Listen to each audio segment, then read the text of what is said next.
Gates of Imagination presents Morthylla by Clark Ashton Smith, read by Josh Greenwood. In Umbri, city of the Delta, the lights blazed with a garish brilliance after the setting of that sun which was now a coal-red decadent star, grown old beyond chronicle, beyond legend. Most brilliant, most garish of all were the lights that illumined the house of the aging poet Famurza, whose anacreontic songs had brought him the riches that he dispersed in orgies for his friends and sycophants. Here, in porticos, halls, and chambers, the cressets were thick as stars in a cloudless vault. It seemed that Famurza wished to dissipate all shadows, except those in erased alcoves set apart for the fitful amours of his guests. For the kindling of such amours there were wines, cordials, aphrodisiacs. There were meats and fruits that swelled the flaccid pulses. There were strange exotic drugs that amused and prolonged pleasure. There were curious statuettes in half-veiled niches, and wall panels painted with bestial loves, or loves human or superhuman. There were hired singers of all sexes, who sang ditties diversely erotic, and dancers whose contortions were calculated to restore the outworn sense when all else had failed. But to all such incidents Valzain, pupil of Famurza, and renowned both as poet and voluptuary, was insensible. With indifference turning toward disgust, a half-emptied cup in his hand, he watched from a corner the gala throng that eddied past him, and averted his eyes involuntarily from certain couples who were too shameless or drunken to seek the shadows of privacy for their dalliance. A sudden satiety had claimed him. He felt himself strangely withdrawn from the morass of wine and flesh into which, not long before, he had still plunged with delight. He seemed as one who stands on an alien shore, beyond waters of deepening separation. "What ails you, Valzain? Has a vampire sucked your blood?"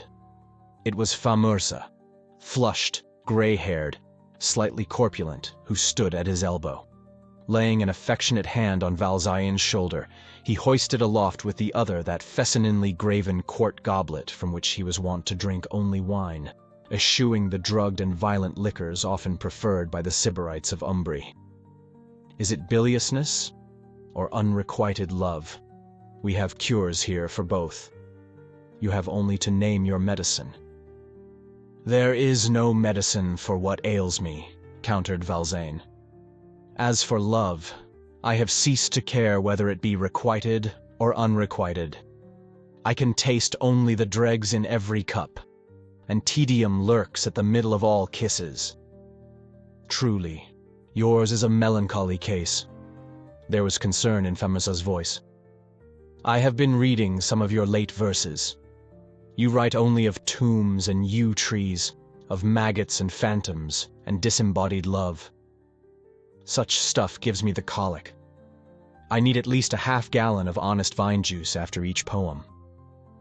"Though I did not know it till lately," admitted Valzain, "there is in me a curiosity toward the unseen, a longing for things beyond the material world." Famurza shook his head commiserately. "Though I have attained to more than twice your years, I am still content with what I see and hear and touch. Good juicy meat, women, wine, the songs of full-throated singers are enough for me." "In the drums of slumber," mused Valzain, "I have clasped succubi who were more than flesh, have known delights too keen for the waking body to sustain. Do such dreams have any source outside the earth-born brain itself? I would give much to find that source if it exists. In the meanwhile, there is nothing for me but despair. So young, and yet so exhausted. Well, if you're tired of women and want phantoms instead, I might venture a suggestion. Do you know the old necropolis, lying midway between Umbri and Siom, a matter of perhaps 3 miles from here? The goatherds say that a lamia haunts it, the spirit of the Princess Morthylla, who died several centuries ago and was interred in a mausoleum that still stands, overtowering the lesser tombs. Why not go forth tonight and visit the necropolis? It should suit your mood better than my house. And perhaps Morthylla will appear to you. But don't blame me if you don't return at all.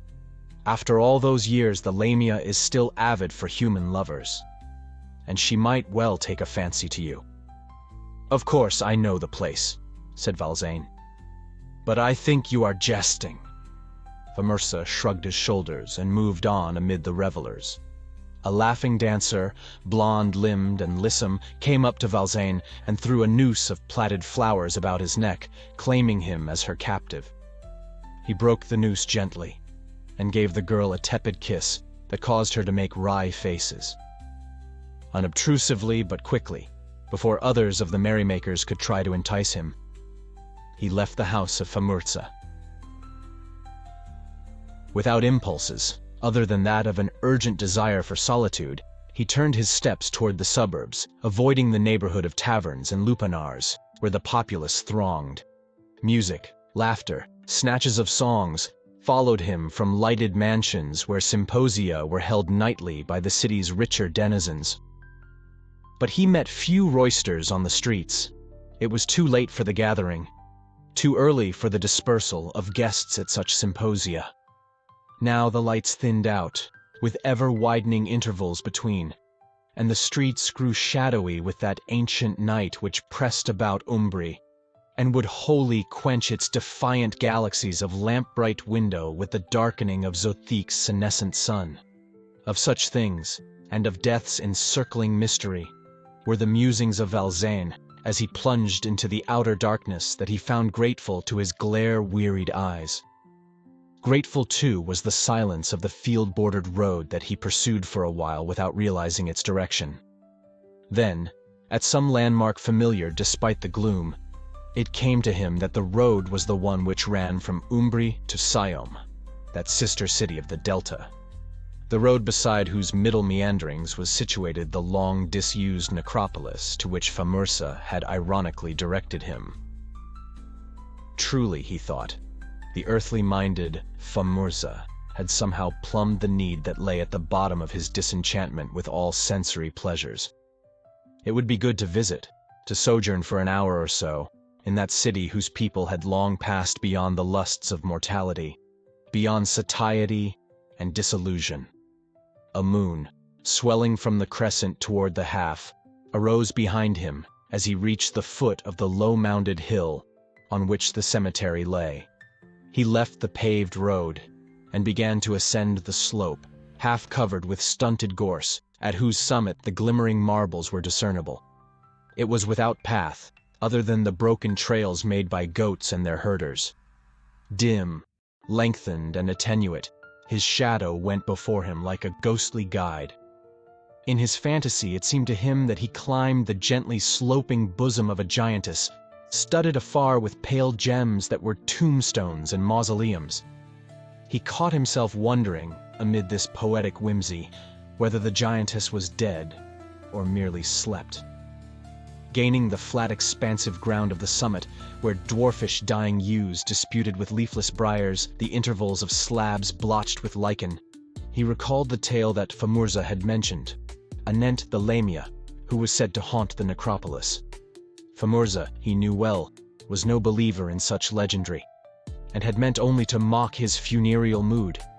Yet, as a poet will, he began to play with the fancy of some presence, immortal, lovely and evil, that dwelt amid the antique marbles, and would respond to the evocation of one who, without positive belief, had longed vainly for visions from beyond mortality. Through headstone aisles of moon-touched solitude, he came to a lofty mausoleum, still standing with few signs of ruin at the cemetery's center.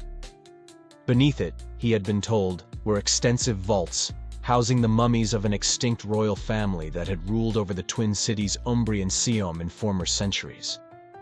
The Princess Morthylla had belonged to this family. To his startlement, a woman, or what appeared to be such, was sitting on a fallen shaft beside the mausoleum. He could not see her distinctly. The tomb's shadow still enveloped her from the shoulders downward. The face alone, glimmering wanly, was lifted to the rising moon. Its profile was such as he had seen on antique coins. "Who are you?" he asked, with a curiosity that overpowered his courtesy. "I am the Lamia Morthylla," she replied, in a voice that left behind it a faint and elusive vibration, like that of some briefly sounded harp. "Beware me, for my kisses are forbidden to those who would remain numbered among the living." Valzain was startled by this answer that echoed his fantasies. Yet reason told him that the apparition was no spirit of the tombs, but a living woman who knew the legend of Morthylla and wished to amuse herself by teasing him. And yet what woman would venture alone and at night to a place so desolate and eerie? Most credibly, she was a wanton who had come out to keep a rendezvous amid the tombs. There were, he knew, certain perverse debauchees who required sepulchral surroundings and furnishings for the titillation of their desires. "Perhaps you are waiting for someone," he suggested. "I do not wish to intrude, if such is the case. I wait only for him who is destined to come, and I have waited long, having had no lover for 200 years. Remain, if you wish. There is no one to fear but me." Despite the rational surmises he had formed, there crept along Valzain's spine the thrill of one who, without fully believing, suspects the presence of a thing beyond nature. Yet surely it was all a game that he too could play for the beguilement of his ennui. "I came here hoping to meet you," he declared. "I am weary of mortal women, tired of every pleasure, tired even of poetry." "I too am bored," she said simply. The moon had climbed higher, shining on the dress of antique mode that the woman wore. It was cut closely at waist and hips and bosom, with voluminous downward folds. Valzain had seen such costumes only in old drawings.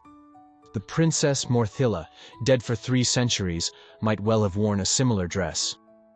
Whoever she might be, he thought, the woman was strangely beautiful, with a touch of quaintness in the heavily coiled hair whose color he could not decide in the moonlight. There was a sweetness about her mouth, a shadow of fatigue or sadness beneath her eyes. At the right corner of her lips he discerned a small mole. Valzain's meeting with the self-named Morthylla was repeated nightly, while the moon swelled like the rounding breast of a titaness and fell away once more to hollowness and senescence. Always she awaited him by the same mausoleum which, she declared, was her dwelling place, and always she dismissed him when the east turned ashen with dawn, saying that she was a creature of the night. Skeptical at first, he thought of her as a person with macabre leanings and fantasies akin to his own, with whom he was carrying on a flirtation of singular charm. Yet about her he could find no hint of the worldliness that he suspected, no seeming knowledge of present things, but a weird familiarity with the past and the Lamia's legend. More and more she seemed a nocturnal being, intimate only with shadow and solitude. Her eyes, her lips, appeared to withhold secrets forgotten and forbidden. In her vague, ambiguous answers to his questions, he read meanings that thrilled him with hope and fear. "I have dreamed of life," she told him cryptically. "And I have dreamed also of death. Now perhaps there is another dream, into which you have entered." "I too would dream," said Valzain. Night after night his disgust and weariness sloughed away from him, in a fascination fed by the spectral milieu, the environing silence of the dead, his withdrawal and separation from the carnal, garish city. By degrees, by alternations of unbelief and belief, he came to accept her as the actual Lamia. The hunger that he sensed in her could be only the Lamia's hunger. Her beauty, that of a being no longer human. It was like a dreamer's acceptance of things fantastic elsewhere than in sleep. Together with his belief, there grew his love for her. The desires he had thought dead revived within him, wilder, more importunate. She seemed to love him in return. Yet she betrayed no sign of the Lamia's legendary nature, eluding his embrace, refusing him the kisses for which he begged. "Sometime, perhaps," she conceded. But first you must know me for what I am, must love me without illusion. Kill me with your lips, devour me as you are said to have devoured other lovers, beseeched Valzain. Can you not wait? Her smile was sweet and tantalizing. I do not wish your death so soon, for I love you too well. Is it not sweet to keep your tryst among the sepulchres? Have I not beguiled you from your boredom? Must you end it all? The next night he besought her again, imploring with all his ardor and eloquence the denied consummation. She mocked him. Perhaps I am merely a bodiless phantom, a spirit without substance. Perhaps you have dreamed me. Would you risk an awakening from the dream? Valzain stepped toward her, stretching out his arms in a passionate gesture. She drew back, saying, What if I should turn to ashes and moonlight at your touch? You would regret then your rash insistence. You are the immortal Lamia, avowed Valzain. My senses tell me that you are no phantom, no disembodied spirit. But for me, you have turned all else to shadow. Yes, I am real enough in my fashion, she granted, laughing softly. Then suddenly she leaned toward him and her lips touched his throat. He felt their moist warmth a moment, and felt the sharp sting of her teeth that barely pierced his skin, withdrawing instantly. Before he could clasp her, she eluded him again. It is the only kiss permitted to us at present, she cried, and fled swiftly with soundless footfalls among the gleams and shadows of the sepulchres. On the following afternoon, a matter of urgent and unwelcome business called Valzain to the neighboring city of Siom, a brief journey, but one that he seldom took. He passed the ancient necropolis, longing for that nocturnal hour when he could hasten once more to a meeting with Morthylla. Her poignant kiss, which had drawn a few drops of blood, had left him greatly fevered and distraught. He, like that place of tombs, was haunted, and the haunting went with him into Siom. He had finished his business, the borrowing of a sum of money from a usurer. Standing at the usurer's door, with that slightly obnoxious but necessary person beside him, he saw a woman passing on the street. Her features, though not her dress, were those of Morthylla, and there was even the same tiny mole at one corner of her mouth. No phantom of the cemetery could have startled or dismayed him more profoundly. "Who is that woman?" he asked the moneylender. "Do you know her?" "Her name is Beldith. She is well known in Siom, being rich in her own right, and having had numerous lovers. I've had a little business with her, though she owes me nothing at present. Should you care to meet her, I can easily introduce you." "Yes, I should like to meet her," agreed Valzain. "She looks strangely like someone that I knew a long time ago." The usurer peered slyly at the poet. "She might not make too easy a conquest. It is said of late that she has withdrawn herself from the pleasures of the city. Some have seen her going out at night toward the old necropolis, or returning from it in the early dawn. Strange tastes, I would say, for one who is little more than a harlot. But perhaps she goes out to meet some eccentric lover." "Direct me to her house," Valzain requested. "I shall not need you to introduce me." "As you like." The moneylender shrugged, looking a little disappointed. "It's not far, anyway." Valzain found the house quickly. The woman Beldith was alone. She met him with a wistful and troubled smile that left no doubt of her identity. "I perceive that you have learned the truth," she said. "I had meant to tell you soon, for the deception could not have gone on much longer. Will you not forgive me?" "I forgive you," returned Valzain sadly. "But why did you deceive me?" "Because you desired it. A woman tries to please the man whom she loves, and in all love there is more or less deception. Like you, Valzain, I had grown tired of pleasure, and I sought the solitude of the necropolis so remote from carnal things. You too came, seeking solitude and peace, or some unearthly specter. I recognized you at once, and I had read your poems. Knowing Morthylla's legend, I sought to play a game with you. Playing it, I grew to love you. Valzain, you loved me as the lamia. Can you not now love me for myself? It cannot be, averred the poet. I fear to repeat the disappointment I have found in other women. Yet at least I am grateful for the hours you gave me. They were the best I have known, even though I have loved something that did not and could not exist. Farewell, Morthylla. Farewell, Beldith. When he had gone, Beldith stretched herself face downward among the cushions of her couch. She wept a little, and the tears made a dampness that quickly dried. Later she arose briskly enough and went about her household business. After a time she returned to the loves and revelries of Siom. Perhaps, in the end, she found such peace as may be given to those who have grown too old for pleasure. But for Valzain there was no peace, no balm for this last and most bitter of disillusionments, nor could he return to the carnalities of his former life.